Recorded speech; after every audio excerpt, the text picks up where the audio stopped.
রাঙামাটির নাটক দেখলেন, শর্টে সার্থক কিরকম লাগলো? আমি রানার নাট্য সংস্থার নাট্য সম্পাদক। আমরা 25শে ডিসেম্বর থেকে আজকে 29শে ডিসেম্বর পর্যন্ত যত রকম অনুষ্ঠান করছি, এর মধ্যে 13টা নাটক হয়েছে। প্রতিযোগিতামূলক নাটক ছিল এবং আমাদের নিজস্ব আমাদের সংস্থার যে নিজস্ব নাটক ছিল, সংস্থার নাটকগুলো প্রতিযোগিতার বাইরে ছিল এবং আপনাদেরটা ছিল প্রতিযোগিতার বাইরে পূর্ণাঙ্গ নাটক একটাই। আর আমাদের এখানে বাদশা মৈত্র এসেছিল, সর্বরী মুখার্জি, আপনারা টিভিতে যাদেরকে দেখেন, সিরিয়ালে দেখেন।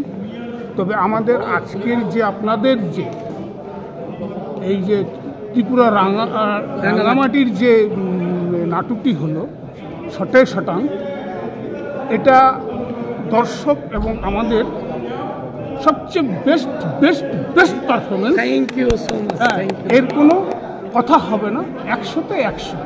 এবং আমি নাট্য সম্পাদক হিসেবে আমি যেটা বলতে পারি, প্রত্যেকটা চরিত্র টিমওয়ার্ক এবং প্রত্যেকটা চরিত্রের সঙ্গে তাদের যে বডি ম্যাচিং বা এর কোনো জবাব নেই। Thank you so much sir. আর কিছু আপনি যদি আমাদেরকে বার্তা দিতে চান যে ইমপ্রুভমেন্টের জন্য, নাকি একবারে ইম্প্যাক্ট আপনার সকল যেটা লেগেছে সেটা যদি বলে দেন? না, এখানে আমি আপনাদের ভুল ধরার কোনো দৃষ্টতা নিচ্ছি না।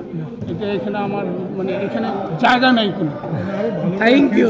হ্যাঁ, ফিউচারে এই ধরনের নাটকগুলো মানুষের মন কাড়ে। আর পূর্ণাঙ্গ নাটকে যদি একটু হাসির খোরাক না থাকে, 1 ঘন্টা 1.5 ঘন্টা মানুষ কিন্তু বোর হয়ে যাবে, আস্তে আস্তে আসন সব খালি হয়ে যাবে।